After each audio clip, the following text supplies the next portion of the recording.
Are you considering all the variables while negotiating a property deal? Hi everyone, Sanjeev here. Today I want to talk about, are you considering all the variables while negotiating a property deal? There could be a lot of variables like market conditions, history of the property, the potential of the land, the vendor circumstance while they're selling the property. It could be even the agent relationship with the vendor, right? Or it could be even your own circumstances or the strategy you're looking while purchasing the property.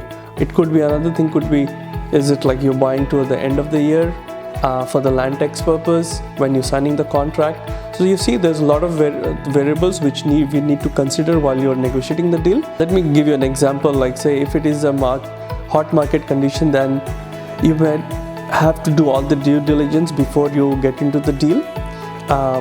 At the same time, if it is a soft market, you might enter into the deal quickly and then you might get enough time for the due diligence, right? So again, knowing another example is where the vendor has bought the property last year and now they are trying to sell, right? So say for example, last year they bought for 700k and this year they're selling for 750k. So you see they're already maybe making a loss, right? And that's where you might not be able to negotiate hard on the price. But at the same time, say the vendor has bought the property 10 years ago for 500k and now this year they're selling for 700k. So you see there is like a possibility of negotiating a little harder on the price, again depending on the vendor circumstance, right?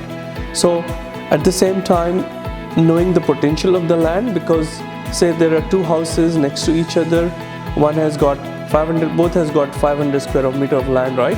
But one has got an easement where it will not allow you to do too much to the property or the land, when the other side has got the same thing, same land size, but there is no easement and you might be able to do more, right? And now the price may be up by say 50,000. So knowing those things makes your basis for the negotiations, right? So hope you're considering all the variables before you're putting your offer, or at least you know all those variables before you're getting into the deal. So hope this is helpful, and thanks for watching my video. I'll see you next time.